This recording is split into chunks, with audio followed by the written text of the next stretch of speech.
Social media is making us more fragile, fake, and toxic than ever before. The impact it's having on our identities is frightening, and we really need to talk about it.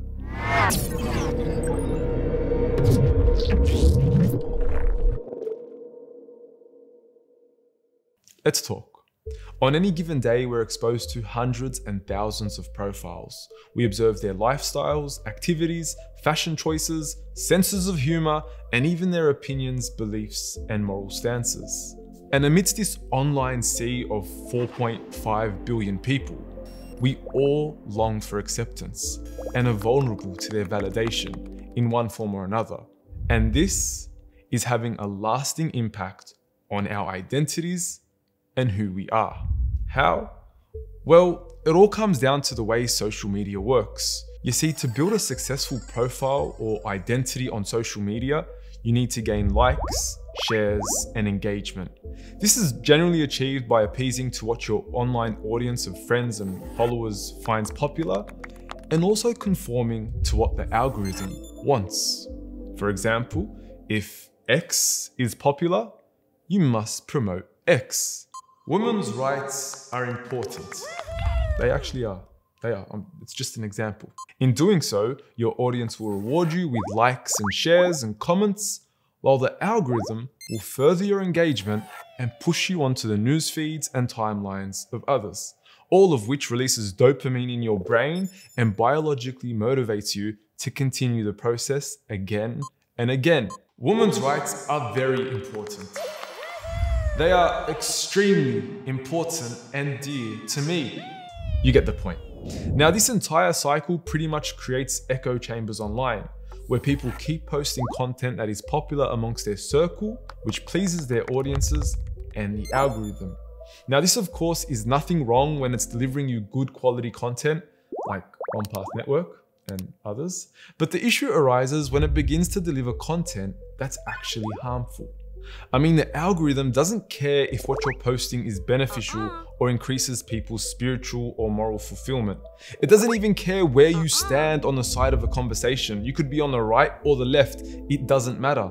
It only cares that what you're posting is attractive enough to keep people glued to their screens. And this is precisely where the problem lies. Having a formula that drives a successful online identity based on popularity is no way indicative of a person's value or worth. I mean, you could be posting content that leads to anxiety and depression amongst young girls, which most popular profiles are currently doing, yet still maintain a successful online identity. You could even be a complete fraud and parade empty moral slogans all across your page and still achieve a successful online identity, attracting large audiences and being favored by the algorithm. All this, and I still haven't even touched the most dangerous of threats of all. You see, striking research shows that the algorithm has proven to favor content that is more polarizing and negative in nature, simply because such content is more popular and engaging. Misinformation, angry content is enticing to people and keeps them on the platform. So for us, it's no longer enough to say women's rights are important, but rather men are trash. Men are really bad. I hate men so much. Please like my post. And we're actually rewarded for such behavior with likes, shares, further engagement, and of course, more dopamine encouraging us to continue the process. It's no wonder we're seeing a rise in anger, hatred, and division online, even amongst Muslims themselves. Online, we're becoming more toxic than ever before. And this is not because it's in our best interest to be angry people, but rather it's what keeps people engaged and helps platforms make more money. And this is nothing new. I mean, anger was one of the most foremost emotions tapped into by Hitler to further his popularity via the radio. And it's still happening today, only this time with the help of algorithms. The dangers surrounding social media and its impact on our identities is very real. And as Muslims, it's something we really need to be concerned about. As Muslims, we are not people who are swayed by or those who randomly follow that which is popular, trends, or bandwagons. but instead we follow the Prophet. What the Prophet gives you, take, and what he refrains you from, refrain. The obsession with gaining the pleasure of an online audience and an invisible algorithm goes entirely against our pursuit of achieving the pleasure of Allah in all that we do. It's a fragile way to form our identities, and it's something we should be deeply wary of. So many times in the Quran, we see a strong condemnation of just following that which is popular. قُلْ لَا يَسْتَوِي الْخَبِيثُ وَالطَّيِّبُ وَلَوْ أَعْجَبَكَ كَثْرَةُ الْخَبِيثِ. Good and evil are not equal, even though you may be dazzled by the abundance of evil. And of course, وَإِن تُطِعْ أَكْثَرَ مَنْ فِي الْأَرْضِ يُضِلُّوكَ عَنْ سَبِيلِ اللَّهِ. If you were to obey most of those on earth, the popular masses, they would lead you away from Allah's way. And this couldn't be more pertinent and important than it is today.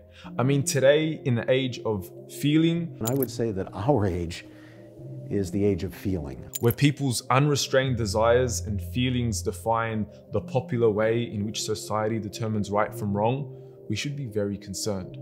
We are literally warned about following our desires in the Quran so many times, but desires are exactly what most people are using today to define their morality. This is not to mention the fact that what is popular and acceptable amongst the masses today can very well change tomorrow. That which will bring you audiences and the pleasure of people today can very well have you cancelled tomorrow. This is why it's crucial for us as Muslims to develop our identities without the hidden manipulative pressures of social media and algorithms. We need to establish our roots in who we are before diving into the wild world of social media. We need to study our religion, Islam, find out who we are as Muslims, what are our principles, what are our values, away from the pressures of algorithms. We are bombarded with so many worldviews, philosophies, opinions, and doubts online that are popular and accepted to the masses. We need to know how to deal with them as Muslims. And once again, I don't deny that social media can also have a positive impact on our identities when it's used correctly and when we are exposed to and interact with the right people with the right thoughts and ideas. But the dangers are still very genuine, and it's something we need to be wary of. I ask Allah to make us of those who follow the Prophet ﷺ and not popularity. Those who seek the pleasure of Allah and not the pleasure of audiences and algorithms. Ameen. If you enjoyed this video along with all the other content that OnePath Network produces, please support us so we can create more beneficial content for the world. Go to onepathnetwork.com and you can support us from as little as $1 a day. Jazakumullah khair for your support.